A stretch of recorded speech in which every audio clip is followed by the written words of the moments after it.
is our fourth in a series of diversity and inclusivity webinars that we've done. And today I am pleased to have two very interesting guests. Marky Lemons, some of you may already, who are here in Chicagoland, may know, in fact, across the country, may know Marky Lemons for her podcasts, for her teaching. Just because she's Marky, you may know her, just because she's Marky. Margot Wheeler, I actually was introduced to Margot Wheeler on a video that she did for the Women's Council right after we had all of the demonstration started about Black Lives Matter. The Women's Council did a really interesting video talking about how women of color had been in their leadership in Women's Council and how that hasn't always been the straightest street, the smoothest road, but an interesting road nonetheless. So I am glad to have both of my guests. I'm going to start with asking you something. I'm going to give you a softball to start with, which, Marky, you know, interesting. Tell me about, and I'll start with Margot. Tell me something about one of your accomplishments that you, and you've already talked a little bit about them, but one of the accomplishments you're really proud of.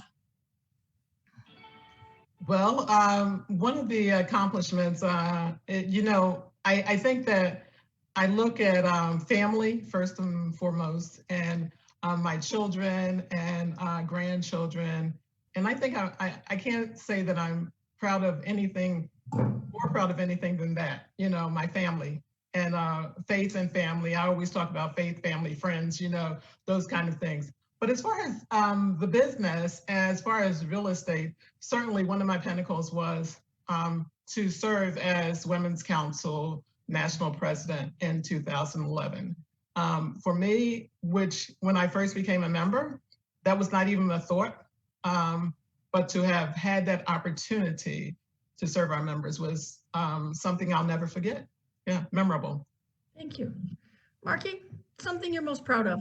Well, right now, I'm most proud of my oldest son, Skylar, who is a graduate of Howard University, gainfully employed, and as of yesterday, pre-approved to buy his first property.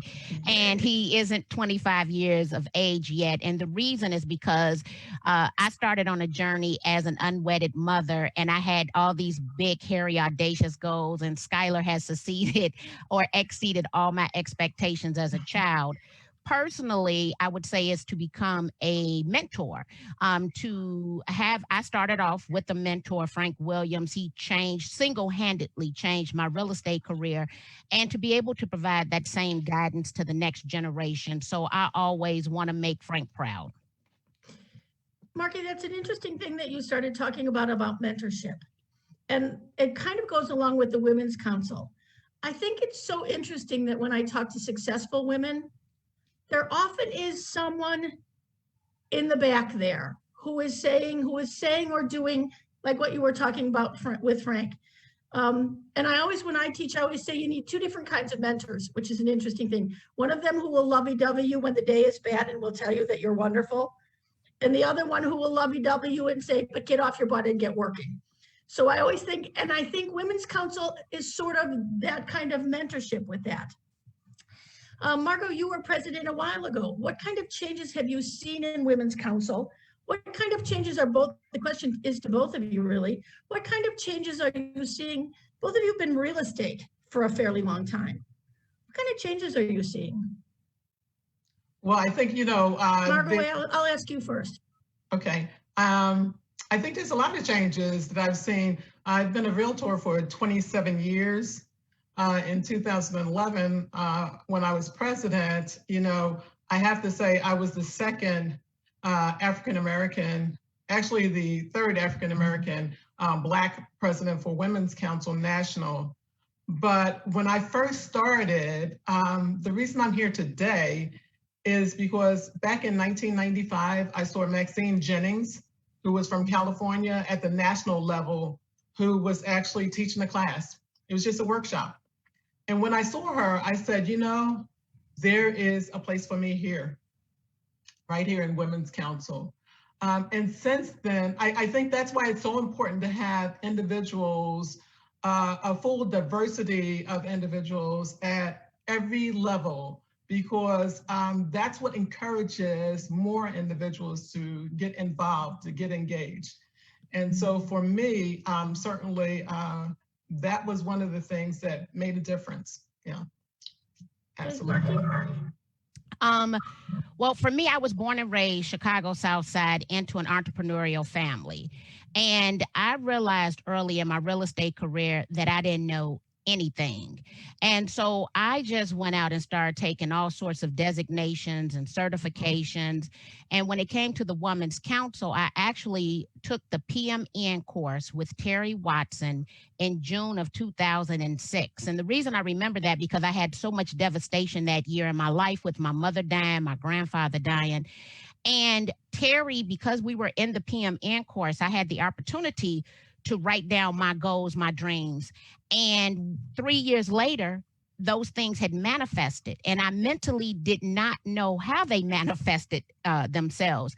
And so when I started thinking about leadership, and you had mentioned something in regards to us always having that mentor, as women, especially women of color, historically, we weren't granted the opportunity. So there's someone who is telling us that the opportunity exists and how to navigate the opportunity. Real estate has definitely changed because if I look at even my local association, the Chicago Association of Realtors, we have not only Chicago leaders, we have state leaders, national leaders, we have leadership essentially within all the organizations under the National Association of Realtors. And that was not something that I saw when I came into real estate in 1999. I have seen the landscape change, not just for women of color, but then also for Hispanics, for Asian Americans. We are seeing more diversity across every organization, but for me, it's still not enough. Yeah, and you know what, Deborah, can I just add to that? Because I think what Marky said was exactly the case for me also. Back in, I started real estate in 1993, and I was usually the one in the room. But now when I go to a room, you know, there is diversity there, and I agree with Marky, not enough, but still, I'm not the only one. I'm not the first. I'm not the only one in the room. And I think it brings more, it enriches us by having that diverse perspective as well as those diverse personalities there. So the changes have been definitely subtle as well as pretty visual since I've become a realtor. Yeah. Can I say something to Margot? We are the exception and we know that, but we should be the norm because we meet so many other people of color who are as dynamic, as smart, as educated as we are. We should be the norm, not the exception.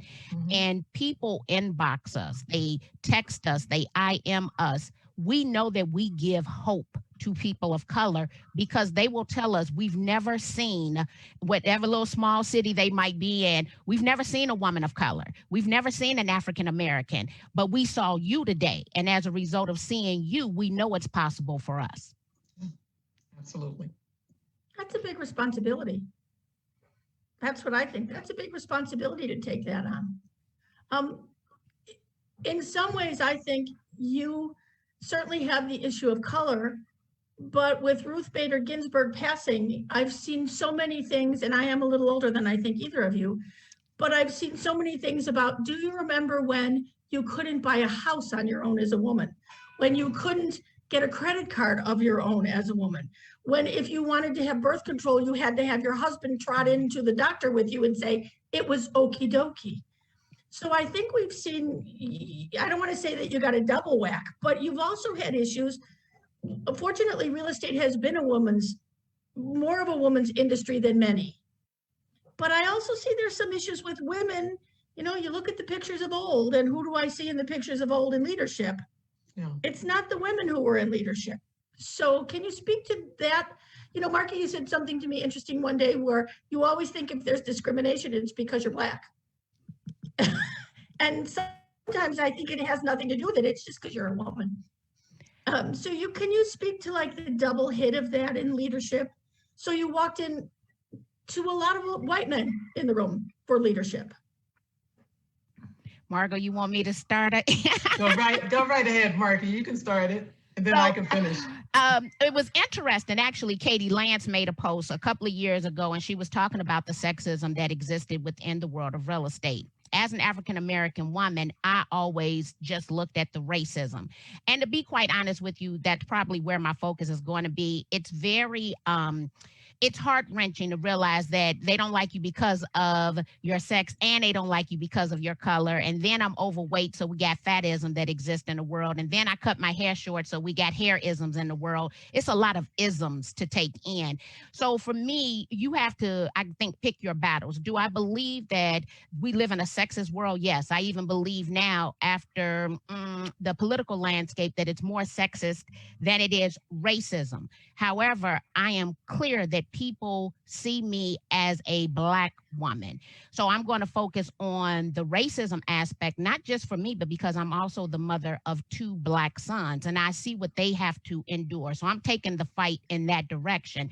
And there are a lot of, let me be clear, a lot of great white women fighting the sexism battle. I will aid them in that cause, but we don't have as much help as we need dealing with racism. So on any given day, you can come home and you're upset, or better yet, you don't even have to leave the comfort of your home. Because of social media and technology, you're consistently hearing what you can perceive as being racist and sexist comments. I have just decided I have to pick my battle in the world of isms that exist, and I'm going to focus on racism for my children and my grandchildren who are destined to be some parts Black. Okay. Yeah, Deborah, and I think that was a great question, and certainly I agree with Marky. You know, I think I hit it from a little bit different perspective. Having spent 20 years in the military, it had a lot to do with gender. You know, I mean, if you were a woman, you had to work twice as hard to get that respect, and you could not let up even for a minute before you would be disrespected. So you had to carry yourself in a certain way. What I see in leadership, what I've seen in leadership is kind of similar. Okay, when I go to a meeting in the, when I first got started, it was the good old boys. And that, I'm just going to say that's who were in the room. Those were the ones who were on the slate because they knew someone and someone was looking out for them. And so, you know, I kind of look at it, both you're a woman, you're Black, and then, you know, so you have both of them. For me, it was really important for me to look at both perspectives. As a leader, when I first came into leadership, I was discounted because I was a woman, but also because I was a Black woman, they really didn't want to hear things from me. So it's just that you have to know, like Marky said, know your battles, only fight the ones that you choose are the most important. But I think for me, I've looked at it from both perspectives. And I think that we need all perspectives at the table. So being Black, yeah. A woman, yes. Okay, thank you. Marky, I saw you right after we had demonstrations in Chicago. You were, and I'm going to just say, you were beside yourself. And you were on air and you were talking about that sort of thing. Again, because I'm fussing about the speed at which it's the deal and the drama of the day. Okay, well, that was, 3 months ago already, and now we've got something new. Pull me back a little bit to there. Pull me back to what you wanted to see happen. Well, I wanted to bring awareness. 2, I wanted to put my association in a position to be able to help others. I have had the great opportunity to essentially live a quarantined life since Friday, March the 13th, based on just a lot of decisions I made before then. And so I was in the comfort of my home. You know, I'm protected at home, ring system, firearms, I'm cool at home. And I knew that the looting had occurred, but I had not ventured out of my house until I saw that my fellow realtors were out doing cleanup and board up. So I decided to come out of the house, keeping in mind that we have 2 real estate offices, neither one were looted. My family owned Chicago's second oldest Black restaurant, its oldest barbecue restaurant. Our year-over-year sales are through the roof. No one has touched our warehouse or our barbecue restaurant. So from a business standpoint, mentally, I was in a good space until I left the house and saw the devastation that has occurred on the south and west side of the city of Chicago. And it hurt me to my core because my grandfather was a precinct captain, because my family has been in business since 1954. I remember meetings occurring with the late Harold Washington, our first Black mayor, and the fact that my family was instrumental in building things that I saw them tear down. And I'm like, man, that was a utter lack of consideration. And I had in my mind this day that I was going to retire. And I tell everybody now I'll be financially eligible to retire, but I can never leave real estate because we have to bring those services back for my seniors who need medications, especially on the south side of Chicago, because Chicago is viewed as one of the most segregated cities. I tell everybody it is the most segregated city racially and economically. We have to help our seniors. Our children need help. The psychological impact of seeing your community around you destroyed, the mentality that if you turn on the news, there's someone looking like you being shot time and time again when you don't see this happening to people of other races. We got a lot of work to do, but we have to rebuild our community. I want to see my community, before I draw my last breath, look like it looked before all of this occurred. Perfect. Margot, I'm not as familiar with what happened in demonstrations up where you live, but I know even in the South, in the Pacific Northwest, there were lots of demonstrations. Do you want to speak to that? Yes. Yeah, there were a lot of demonstrations. In fact, in the Seattle CHOP area in Tacoma, which did not get as much press, but there still were demonstrations. And of course in Portland, which we still see are continuing. Yes. So I think, you know, certainly seeing Markie's sharing her heart about her community certainly really heightened even the concern for our communities. And so I think this is something that's happening from coast to coast.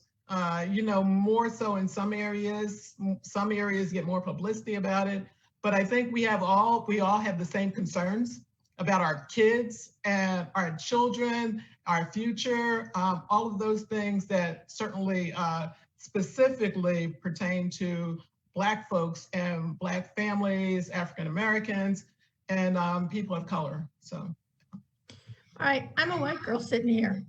What do you want from me? And I mean, and I'm asking seriously. Again, I was thinking about what I told my son and what Margot you said you told your son, and I'm sure Margot what you've told your son. So I'm sitting here. What do you want me to do? I would say come with an open heart and an open mind, willing to listen. I know what not to say because I've had white girls come into my inbox in an inappropriate manner. So I'm going to come with a blog post on what not to say. I think what I would say is seek first to understand and ask questions, you know, about, you know, why do you feel this way? Help educate me on the history. What we know for a fact is that our history tells a big fat lie, and that we live in an unconstitutional world when you have Black people whose 13th and 14th Amendment have been violated just in the world of real estate, right? And so what I would like to do is live in a constitutional world, right, where everyone is treated the same. That's what the Constitution says, and we do not see that. And we need to do what is necessary in order to fix the problem. We have a problem. Racism is a problem. And what I did not realize, because I decided I would be ignorant because I did not want the emotional baggage that comes with racism. In light of George Floyd, I tell my husband, he says, "Oh, it's like you getting a PhD in Black history." You're right, because I've made the choice that I am going to be as educated on this subject as any subject. And so I've been seeking that education even as a Black woman, because I need to understand the history and the root of the problem. But more importantly, I want to concentrate on the solutions. And it starts with education, and it starts with trying to right some wrongs that our country has. And I would say, seek first to understand, and can we just live in a constitutional world?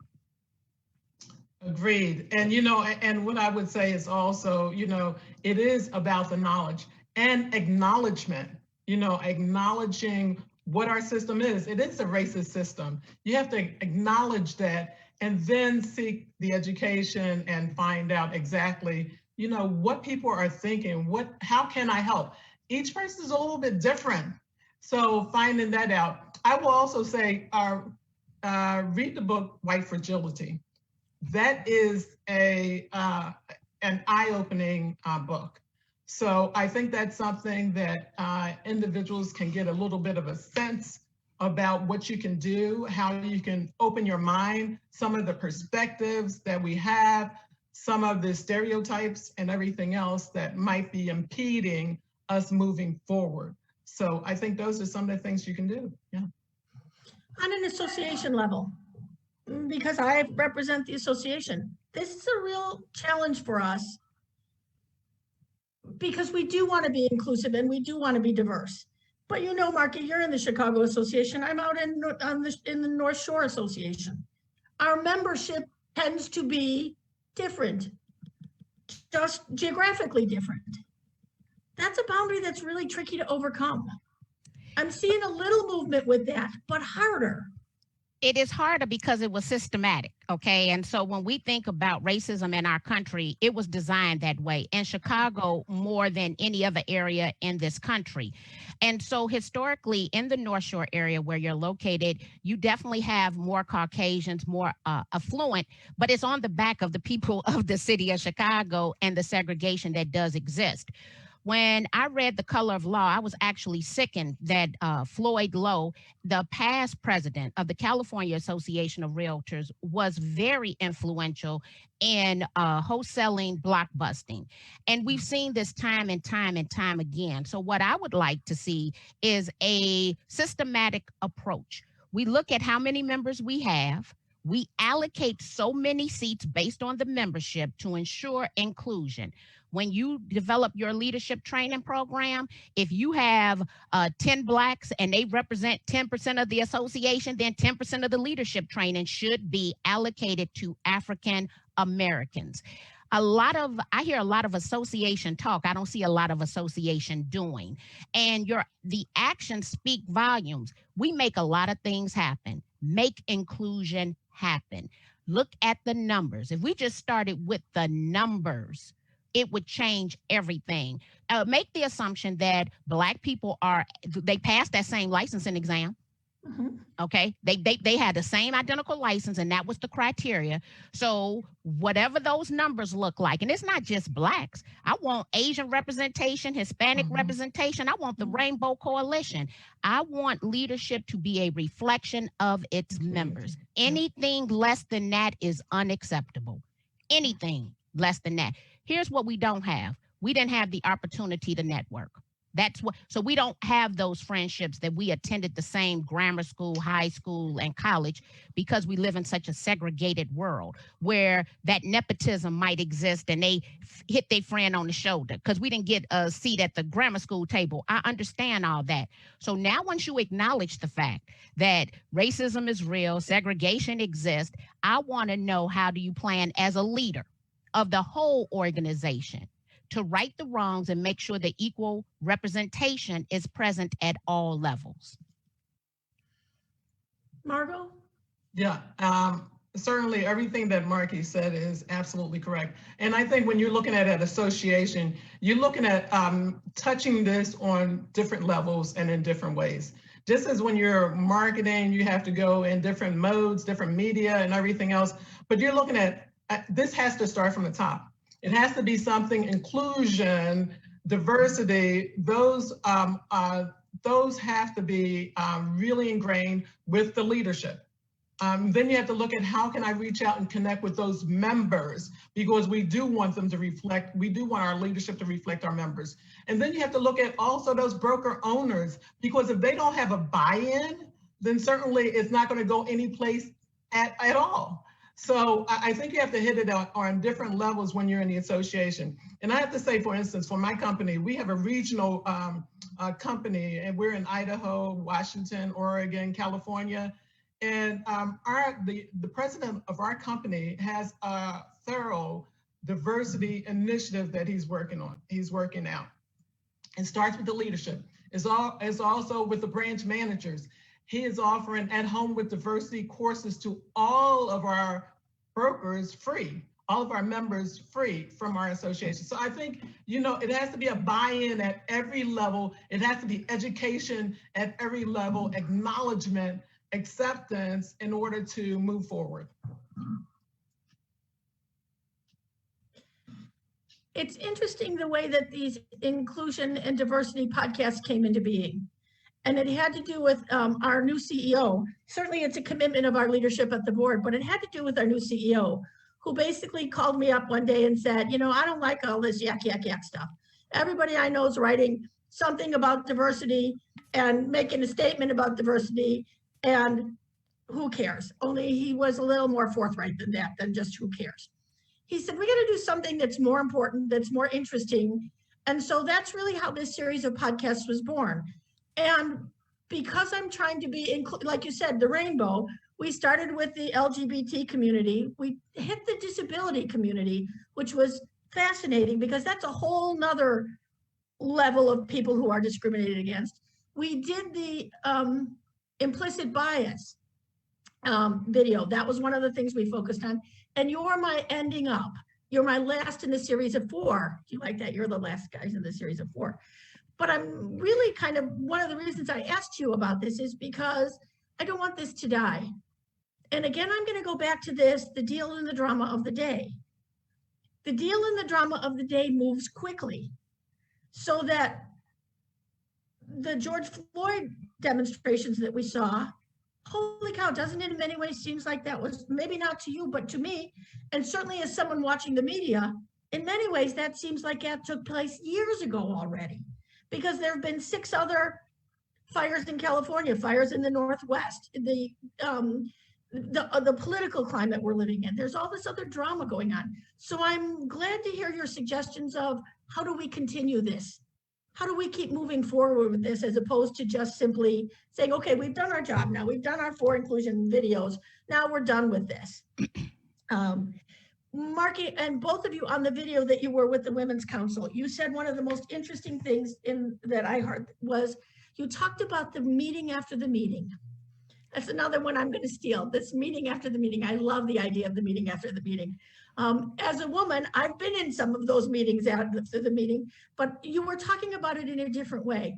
I had Sam Powell, who I'm guessing both of you know, Sam Powell, and she was one of my guests, and she said, well, for heaven's sakes, although she did not say it that way either. If you know Sam, that is not how she said that. But she said, why don't we have the meeting before the doggone meeting? I thought, that's the essence of what we need to be doing. Instead of, and I don't say that we always complain in the meeting after the meeting, but sometimes in that meeting, that's what happens is you're complaining about what we didn't get or we didn't. I think there's some sense to that, to have the meeting before the meeting. So when we go into address situations, we're ready. And so I have to thank you, Women's Council women. You've given me such an interesting way to look at the world. Okay, we are almost done. Marky, last words you want to suggest? A couple of things. One, we do have a meeting before the meeting, just so we won't be caught off guard and have our faces together. And then we correct them in the meeting after the meeting. Right now, we are launching a NAR ethics qualifying ethics course on fair housing. And I don't know why we don't have one up until now. And the reason for having a NAR ethics qualifying fair housing courses, then we can mandate that people take fair housing. Every state does not necessarily mandate fair housing education. And as I was sitting in a board meeting, I came up with the idea, well, there are enough articles 1, 10, 11, and 12, where I'm seeing fair housing violations on competency and marketing, that we should have had a NAR ethics qualifying fair housing course a long time ago. So I decided to write one myself. My goal is to continue to educate people, to share the differences, to embrace the differences, and let them know how I feel as a Black woman, as a Black mother, as a Black wife who loves and embraces and believes in equality for all. Thank you. Margot? Yeah, and I agree. I'm so glad to hear that Marky's writing that class, because it is definitely needed. I'm teaching the At Home with Diversity class all over. And so, what I will say is that we need to continue to educate ourselves. We need to make sure that we know our history. And when I say our history, I'm talking about real estate and also Black history, because that's not something we necessarily are taught in school, which will open eyes and hopefully help. as we're moving forward. But I certainly appreciate this opportunity to talk about all of the issues that you brought forward. And I have to say that Marky started off talking about mentoring, and that is so key. It is about reaching your hand out to someone else and bringing them along so that we can change the trajectory for the future. So thank you so much for that, Deborah. You're welcome. One of the themes that has come out of all of these podcasts that we're doing is the idea that that realtors who I've spoken with are deeply vested in providing service. Mentoring is service. The writing a course is service, but all of them have been deeply involved in that. I want to thank both of you for taking the time. I know, Marky, you have a meeting that you have coming up, and I think, Margot, thank you for coming. It was so early in the morning, and you're smiling and nice and lovely of you to have done this so early in the morning. I want to thank both of you for doing this. For those of you who haven't been able to see this podcast, you can reach us it is on Facebook. You can also go to our website and find them on our website.